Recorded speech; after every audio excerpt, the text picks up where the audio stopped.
주님의 평화가 겨우 여러분과 함께 하시기를 바랍니다. 오늘은 9월의 셋째 주일이고 또 남신도 주일입니다. 세상을 사랑하시고 이 역사에 섭리하시는 하나님을 찬양하며 마음 모아서 주님을 경배합시다. 기도합시다.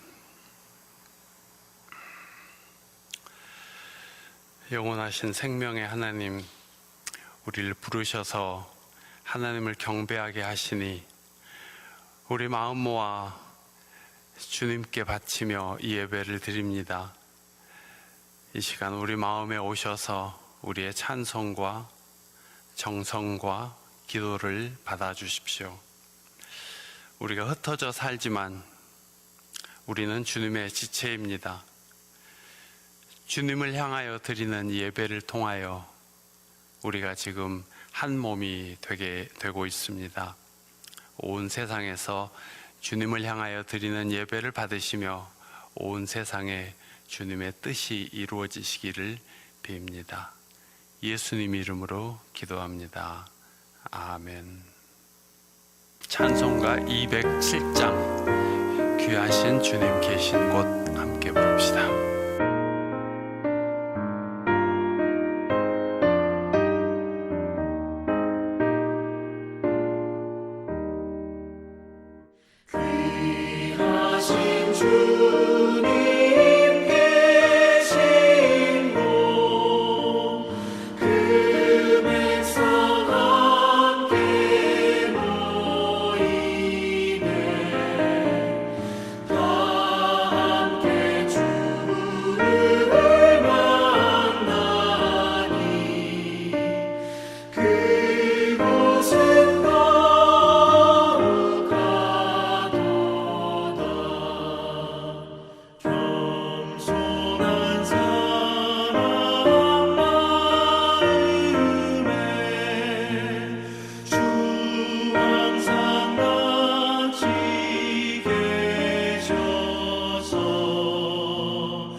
시편을 함께 낭독합시다. 자막에 올라온 대로 시편 105편을 함께 낭독합시다.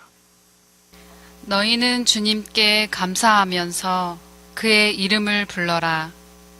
그가 하신 일을 만민에게 알려라. 그에게 노래하면서 그를 찬양하면서 그가 이루신 놀라운 일들을 전하여라. 그의 거룩하신 이름을 찬양하여라. 주님을 찾는 이들은 기뻐하여라. 주님을 찾고 그의 능력을 힘써 사모하고 언제나 그의 얼굴을 찾아 예배하여라. 주님께서 이루신 놀라운 일을 기억하여라. 그 이적을 기억하고 내리신 판단을 생각하여라. 그의 종 아브라함의 자손아, 그가 택하신 야곱의 자손아, 그가 바로 주 우리의 하나님이시다. 그가 온 세상을 다스리신다. 그는 맺으신 언약을 영원히 기억하신다. 그가 허락하신 약속이 자손 수천 대에 이루어지도록 기억하신다. 예수 이름 기도와 침묵으로 참여합시다.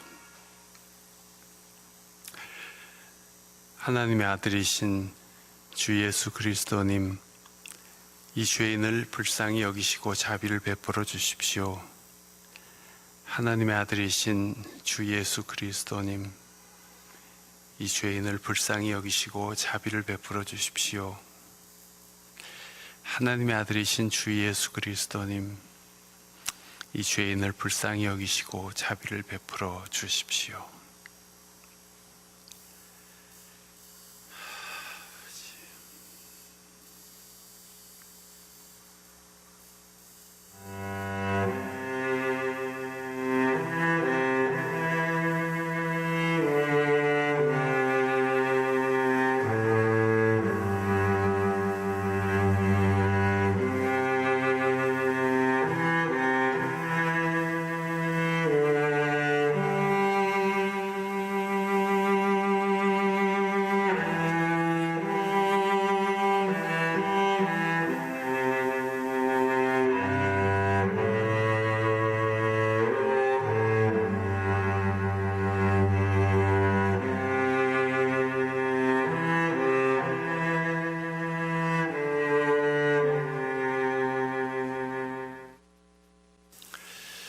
우리가 우리 죄를 고백하면 하나님은 신실하시고 의로우신 분이셔서 우리 죄를 용서하시고 모든 불의에서 우리를 깨끗하게 해 주실 것입니다. 아멘.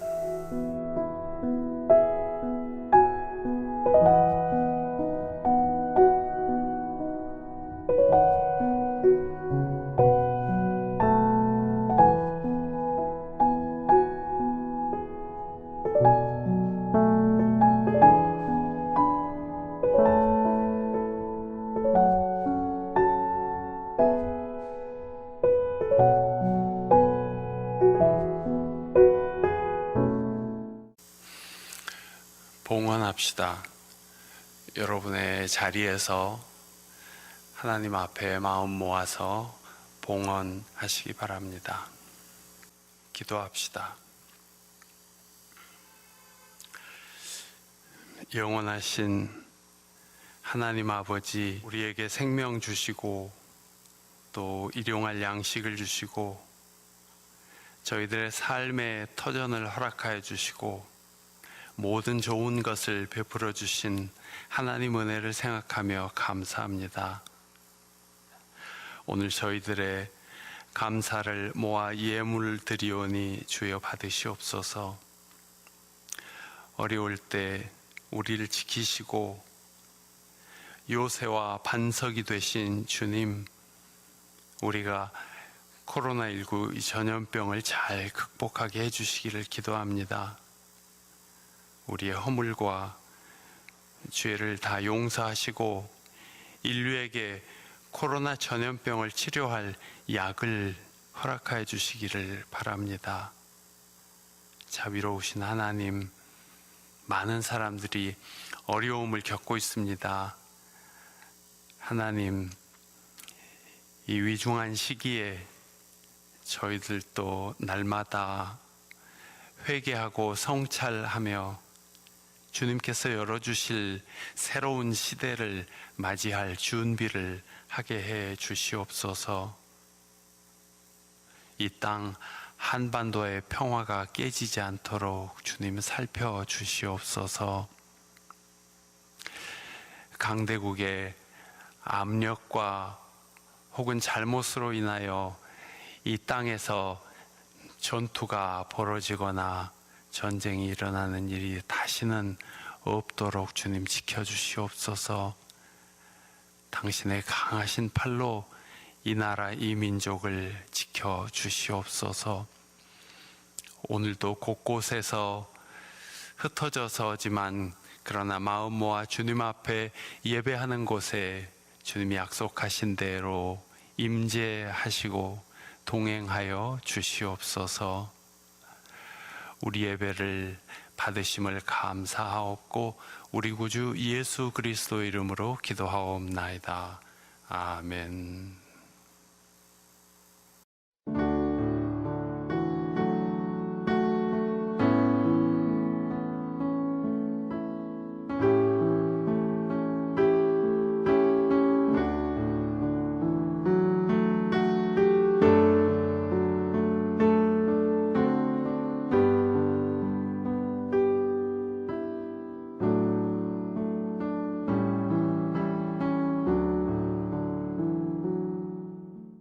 오늘 우리에게 주시는 하나님의 말씀을 함께 봉독합시다.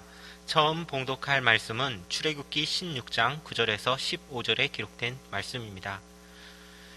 출애굽기 16장 9절에서 15절에 기록된 하나님의 말씀. 모세가 아론에게 말하였다.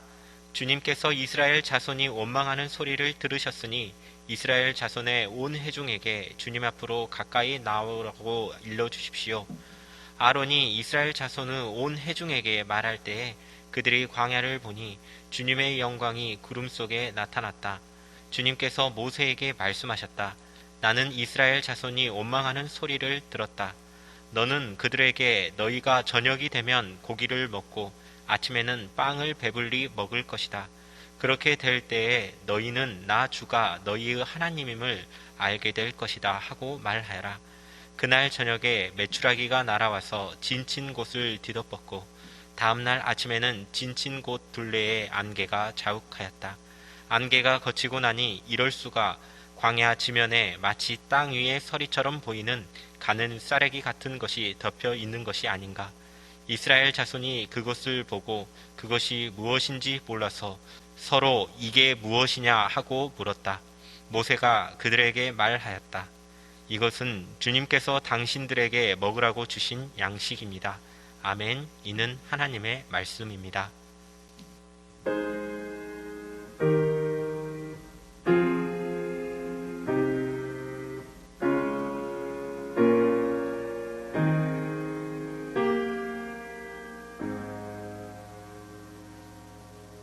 네, 말씀은 빌립보서 1장 21절에서 30절입니다. 빌립보서 1장 21절에서 30절에 기록된 하나님의 말씀. 나에게는 사는 것이 그리스도이시니 죽는 것도 유익합니다. 그러나 육신을 입고 살아가는 것이 나에게 보람된 일이면 내가 어느 쪽을 택해야 할지 모르겠습니다. 나는 이 둘 사이에 끼어 있습니다. 내가 원하는 것은 세상을 떠나서 그리스도와 함께 있는 것입니다. 그것이 훨씬 더 나으나 내가 육심으로 남아있는 것이 여러분에게는 더 필요할 것입니다. 나는 이렇게 확신하기 때문에 여러분의 발전과 믿음의 기쁨을 더하기 위하여 여러분 모두와 함께 머물러 있어야 할 것으로 압니다. 내가 다시 여러분에게로 가면 여러분의 자랑거리가 그리스도 예수 안에서 나 때문에 많아질 것입니다. 여러분은 오로지 그리스도의 복음에 합당하게 생활하십시오. 그리하여 내가 가서 여러분을 만나든지 떠나 있든지 여러분이 한 정신으로 굳게 서서 한 마음으로 복음의 신앙을 위하여 함께 싸우며 또한 어떤 일에도 대적하는 자들을 두려워하지 않는다는 소식이 나에게 들려오기를 바랍니다. 이것이 그들에게는 멸망의 징조이고 여러분에게는 구원의 징조입니다. 이것은 하나님께서 하시는 일입니다. 하나님께서는 여러분에게 그리스도를 위한 특권, 즉 그리스도를 믿는 것뿐만 아니라 또한 그리스도를 위하여 고난을 받는 특권도 주셨습니다. 여러분은 내가 하는 것과 똑같은 투쟁을 벌이고 있습니다. 여러분은 내가 그렇게 하는 것을 보았으며 내가 그렇게 하는 것을 지금 소문으로 듣습니다. 이는 하나님의 말씀입니다.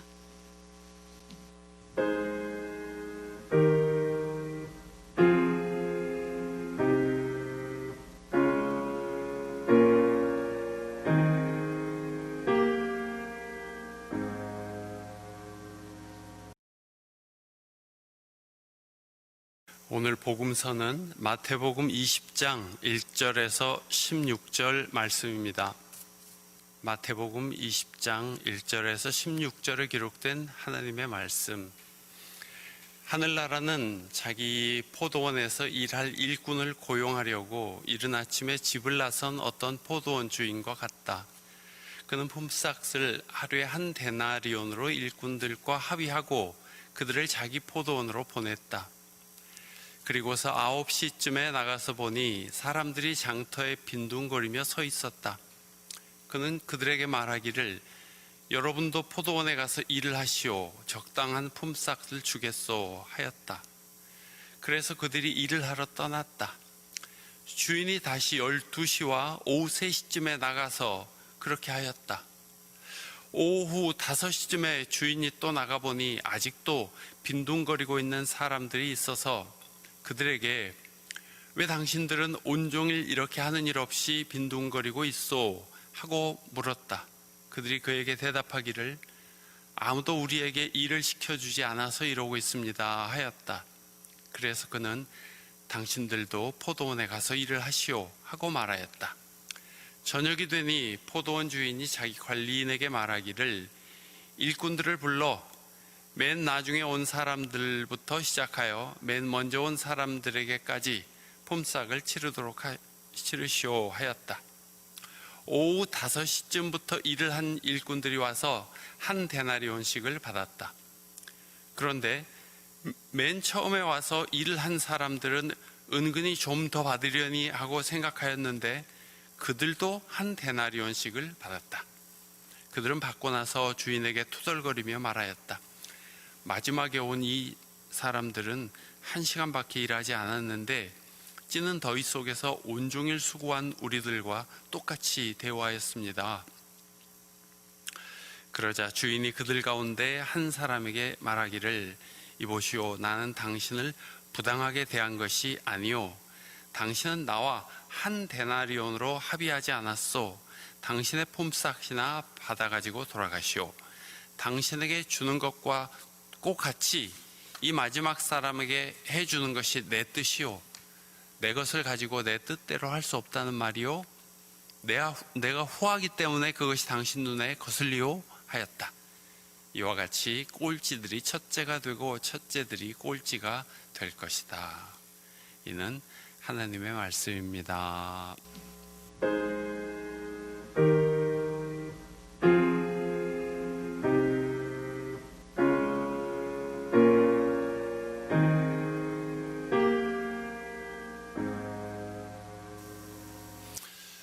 오늘도 교우 여러분의 마음 속에 하나님 말씀의 씨앗이 심어지기를 바랍니다.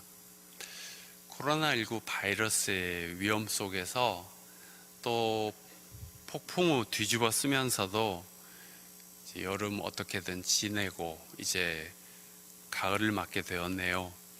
아무쪼록 여러분의 몸과 마음의 건강과 평화가 깃들기를 바랍니다.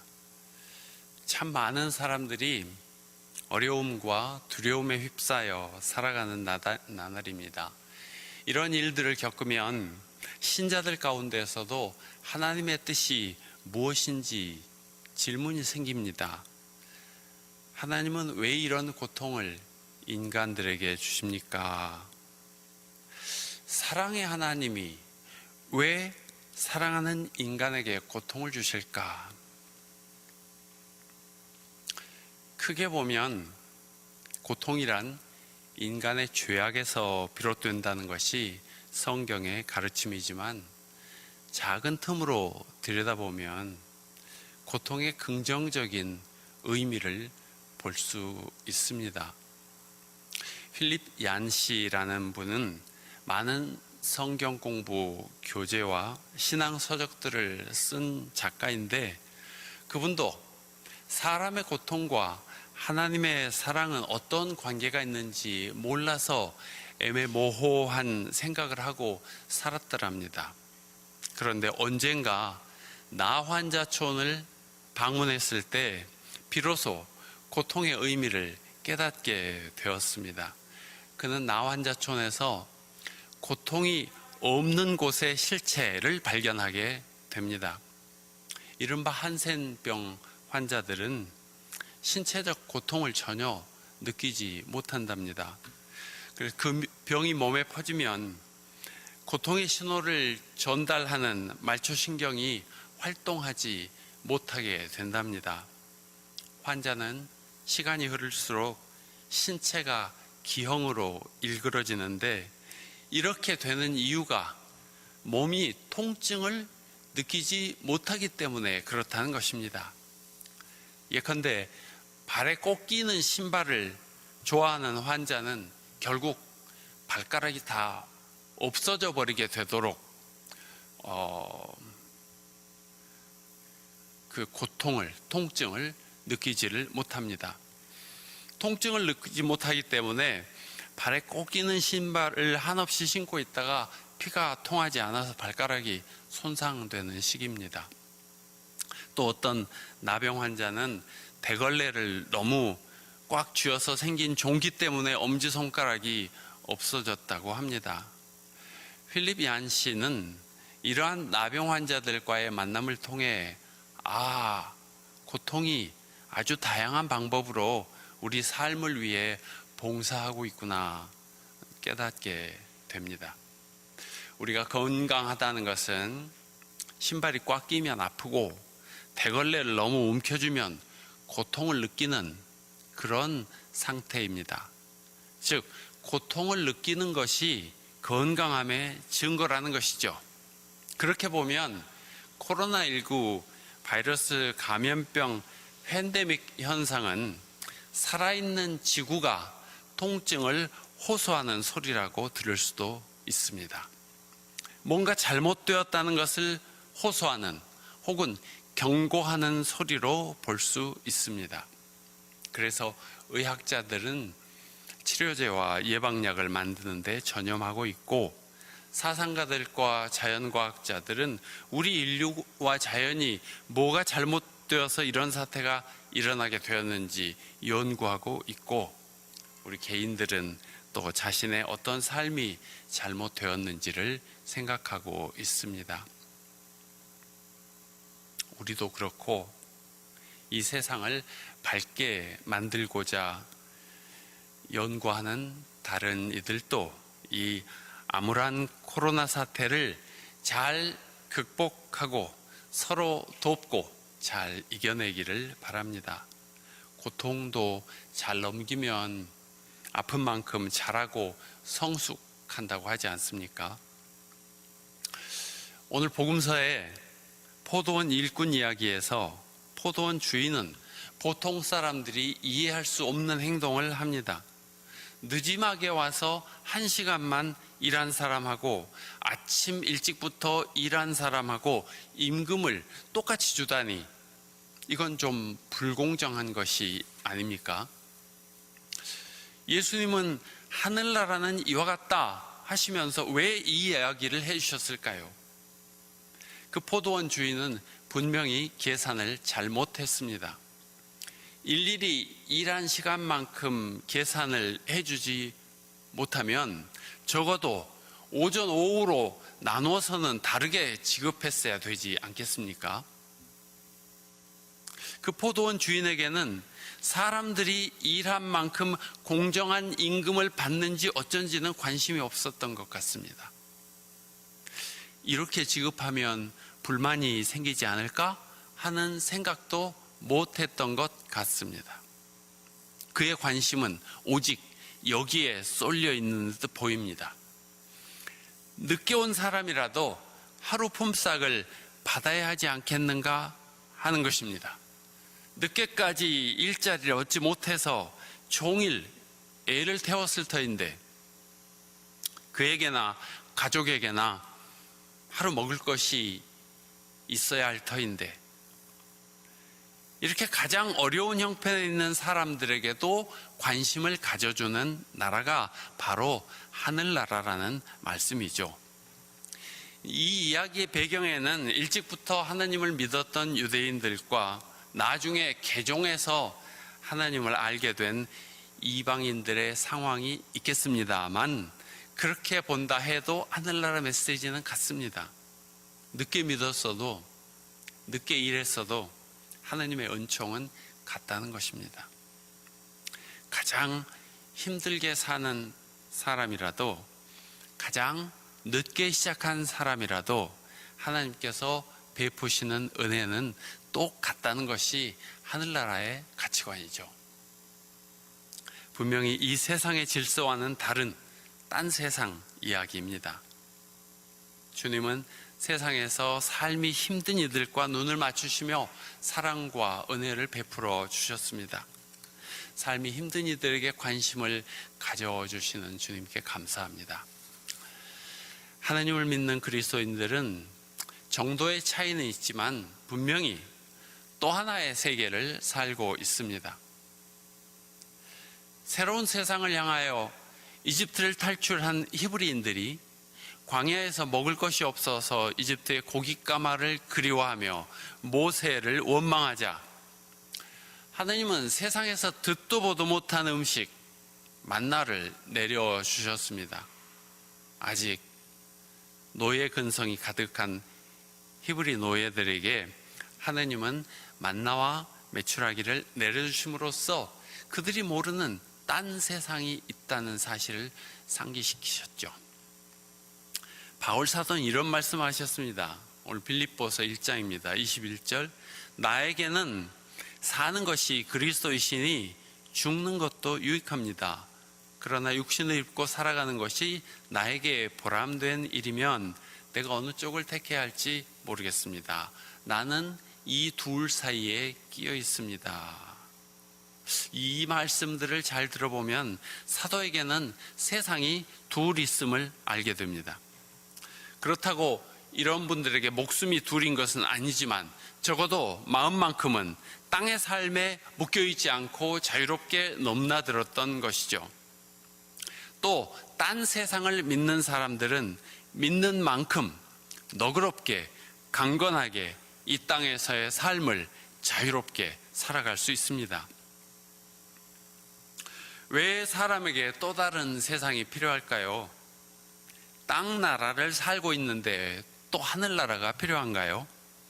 사람에게는 기계적이고 사무적이고 율법적인 세상에서 벗어나는 시간이 있어야 합니다. 실수를 했지만 용서를 기대할 수 있는 여지가 있어야 합니다. 순위에 들지 못하고 꼴찌로 들어와도 환영해주는 이들이 있는 세상에서 비로소 안도감과 위로와 즐거움을 얻습니다. 사람이 사는 것처럼 살려면 죄악이 형성한 세상 가치관과 질서에서 벗어나 해방되는 자유와 기쁨을 누려야 합니다. 이러한 것을 우리는 하늘나라의 기쁨이요 평화라고 하며 구원이라고 합니다. 우리가 죽음 이후의 일은 아직 경험해 보지 않았지만 주님은 이 세상에 오셔서 가르쳐 주셨습니다. 이런 또 다른 삶이 있다는 사실을. 성경은 이 세상 너머에 딴 세상이 있다는 것을 알려주는 책입니다. 이 세상의 심각한 고민과 왜곡된 질서와 어리석은 가치관이라도 웃으며 마주할 수 있는 너그러움을 갖게 해주는 것은 하늘나라 신앙입니다. 자신의 힘으로 해결할 수 없는 복합적인 슬픔과 분노를 극복하게 하는 힘도 하늘나라 신앙에서 나옵니다. 심지어 죽음의 위협에도 굴하지 않고 평화를 누리며 사랑을 나누게 하는 그 힘은 하나님 나라 신앙에서 나옵니다.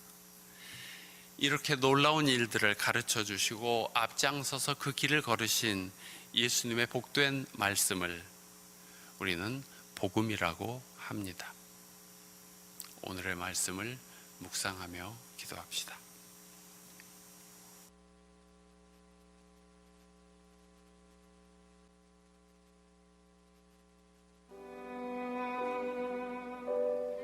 나에게는 사는 것이 그리스도이시니 죽는 것도 유익합니다. 여러분은 오로지 그리스도의 복음에 합당하게 생활하십시오. 그리하여 내가 가서 여러분을 만나든지 떠나 있든지 어떤 일에서도 대적하는 자들을 두려워하지 않기를 바랍니다. 이것이 그들에게는 멸망의 징조이고 여러분에게는 구원의 징조입니다. 이것은 하나님께서 하시는 일입니다.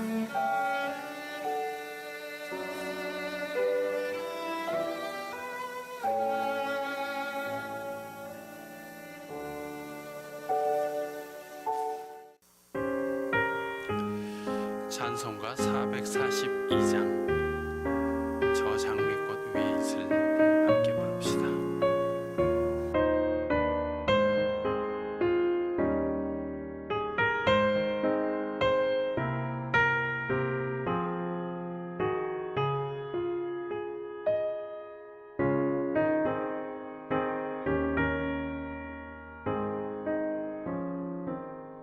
저 장미꽃 위에 있을 아직 맺혀 있는 그때에 귀에 흐르는 이 소리 들리니 주 음성 분명하다. 주님 나와 동행을 하면서 나를 친구 삼으셨네. 우리 서로 받은 그 기쁨은 알 사람이 없도다. 그 정한 주의 음성 우는 새도 잠잠케 한다. 내게 들리던 주의 음성이 늘 위에 쟁쟁하다. 주님 나와 동행을 하면서 나를 친구 삼으셨네. 우리 서로 받은 그 기쁨은 알 사람이 없도다. 밤깊도록 동산하네. 주와 함께 있으려 하나. 외로운 세상에 갈 일 많아서 날 가라며 가신다. 주님 나와 동행을 하면서 나를 친구 삼으셨네.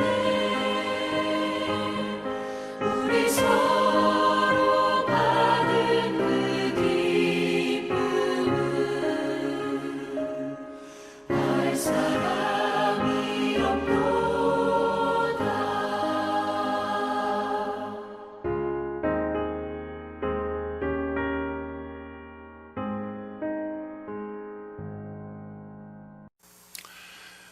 교우 여러분, 이제 예배를 마치면 여러분 사시는 곳에서 이 세상 삶과 함께 보이지 않으나 영원하신 하나님의 나라를 바라보며 하나님 나라 백성으로서 살아가시기 바랍니다.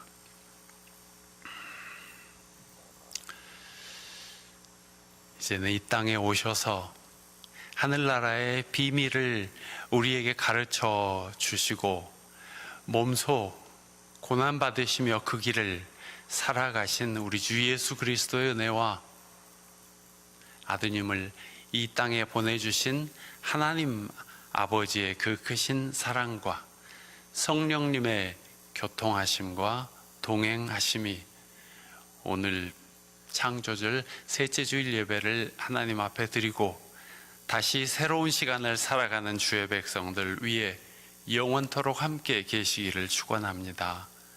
아멘.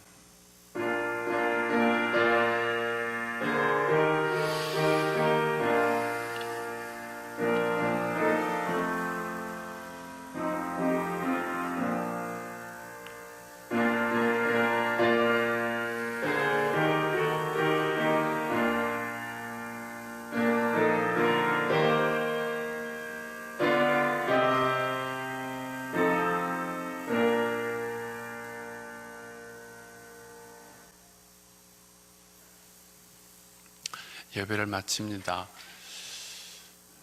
오늘이 9월 20일 셋째 주일 예배까지 영상으로 했는데 다음 주일에 어떻게 될지는 아직 모르겠습니다. 광주시에서 집합 금지의 명령을 해제하면 다음 주부터는 전처럼 9시 반 그리고 11시 두 번으로 나누어서 교회당에서 예배 드릴 수 있겠습니다. 그 소식은 아직 모르니까 나중에 여러분에게 문자로 통신으로 알려드리도록 해야겠습니다.